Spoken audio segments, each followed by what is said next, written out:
This is the first meeting of Hyperfocus. So today we'll go over chapters up to chapter 3. We'll discuss it. One fact that I wrote down was we can't work more than 40 seconds without an interruption or distraction in front of a computer. I didn't realize that it was 40 seconds. That sounds really short, but I guess if you're not really aware of your attention, it can easily be 40 seconds. So I mean, kind of really just showed me like how vulnerable we are, like our attention is, and how we're just unaware of how often we get distracted. I didn't realize how we would always interrupt ourselves or someone else would interrupt us, and it makes sense. I realized after I read that how easily distracted I get.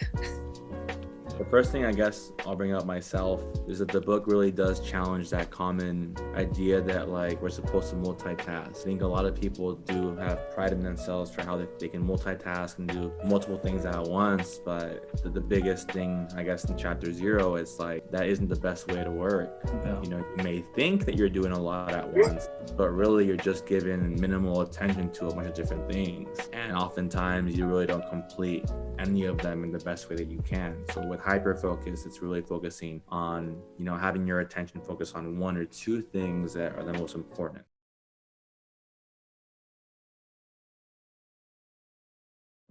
Some important things to better focus on the book, which you'll probably bring up later in the book as well. The biggest one is your phone, right? Like how much mindless social media browsing we do, and that could be the biggest distraction.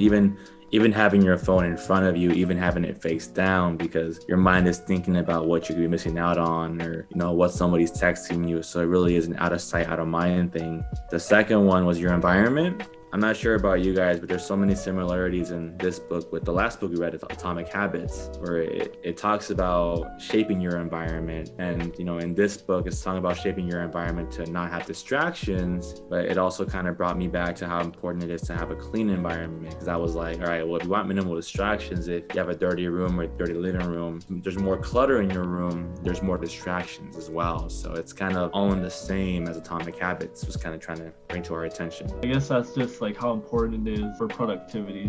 Your environment is really a big point.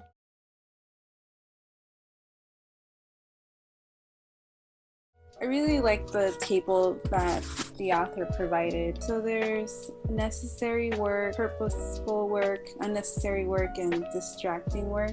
I would say necessary work would be going to work. Go to work for my 8 hours. That's something that I have to do. And then I would say purposeful work would be just my career and what I like to do. So that would be my schoolwork and actually learning about the public health, and then for unnecessary work, doing housework. So then maybe just limit that, or have set days where I can just focus on that instead of doing it every single day. I think a good example of that would be rearranging your desk or something like that. Yeah, trying to kill time.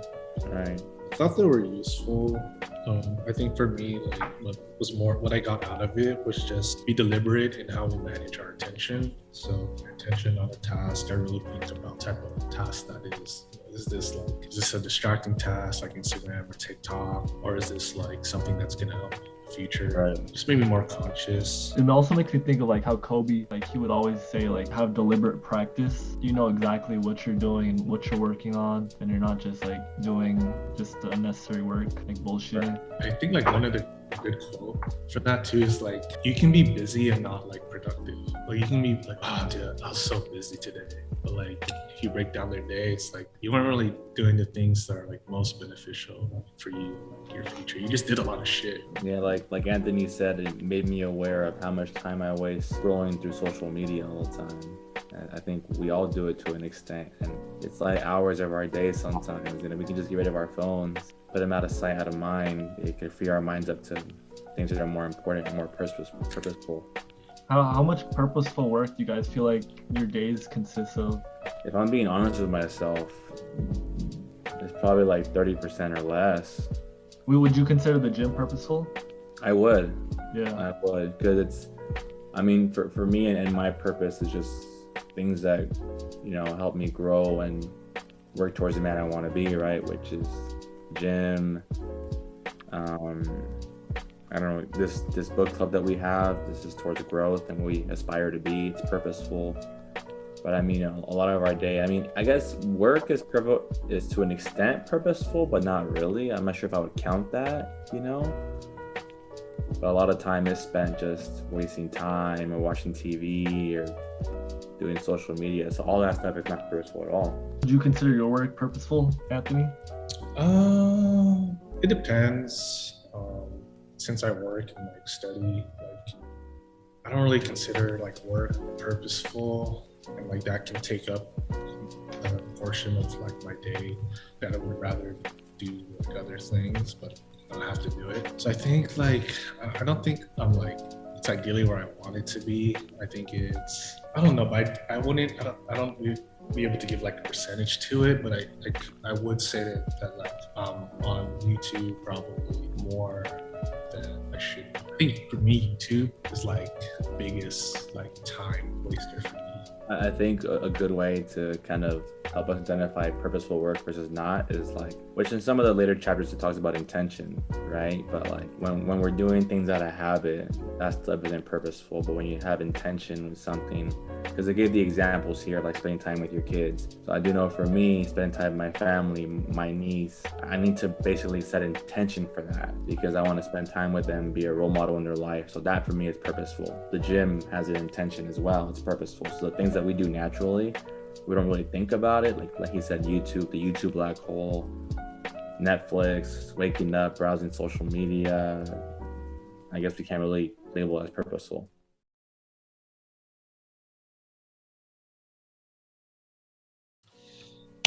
So chapter 2 is like where it got useful out of the previous 2. I had more realizations in this chapter. And it is the whole concept of intentional space. So what's like occupying our memory. So I never really thought about that before. You know, I'll just have thoughts in my head. I'll just be like, okay, let me do this. And then I'll just let my mind, whatever comes in my mind is like whatever came into my mind. And it would just like get the best of me. Like when I thought about it, I was like, okay, maybe that's like why I'm forgetting things sometimes, because I try to overload my brain with things. And when I go into a room with like one purpose, all the other things are like combating in my mind for space. So I end up going into like a room and I forget why I even went there in the first place. Yeah, so he said attentional space is a term used to describe the mental capacity we have to focus on and process things in that moment and how much we're aware of that in any given time. I'm not sure if it was this chapter or an earlier chapter where he mentioned that we're actually processing, I'm not sure how many thousands of bits of information all at once that we don't even notice. We can actually only process like 40 of them, even though there's actually like thousands of them around us. So what I did when I read that, I kind of sat back and I tried to be aware of how much shit is actually going on around us. And I was like, I heard kids outside, I heard a conversation outside, I heard the sound of the refrigerator, and I was like, how much more is there? I was like, okay, that's just auditory. Then I was like, okay, I could be distracted by reading something here, reading something there. Okay, that's visual. And I was like, okay, like smell. That could also be another bit of information that could distract you as well. And then I was like, there's also feel, like there's an earthquake, or you feel like a tremor, you know, or you feel movements. Like it's crazy to become aware of how many bits and stimuli are around us, you know, and that awareness thing is important for us to truly be able to, you know, I guess say hyper focus. But that's true. Like everything can try and take away attention from our intentional space. It could be anything. Mm-hmm. And you're always in a constant fight to make sure you bring yourself back. But that's in like a later chapter. Another thing that was kind of interesting with that chapter is the idea of like complex tasks versus like easy tasks. Mm-hmm. And your intentional space can only hold so much. So if it's a complex task, that's what should be occupying the majority of your intentional space. And then you should have like a little room for something else. You shouldn't try to overload your intentional space with additional things, because more than likely you're going to get distracted or not be as effective. So like when I read that, I was like, okay, like I'm either going to do like something complex and leave a little space and just focus on that, or I'm going to try to have like maybe a couple little small like habitual things. But I'm not gonna try and deep. Dude, what do you feel about like listening to like lo-fi music when you're doing like complex tasks? Do you think that takes away from your brain activity? Well, it's in the future chapters. I don't want to like spoil it. But they say it's fine, but it has to be like something that's not chaotic. Too distracting. Yeah, not distracting. Like lo-fi is good because it's not complex, it's not chaotic, it's very simple, and it's something that you don't think about. Like it should be like playing in the back of your head, and it should be something that you're not thinking about. I wonder if in future chapters he'll bring that up, that like, because he's talking about right now like having these tasks separate, but he'll probably bring up how there's actually some tasks that actually amplify each other. So you brought up working out as an example of having that music would actually increase your focus. So I'm sure that's probably in future chapters as well. He's gonna say, I'm gonna call it now supportive tasks. And supportive tasks or complementary tasks. One of those, all right?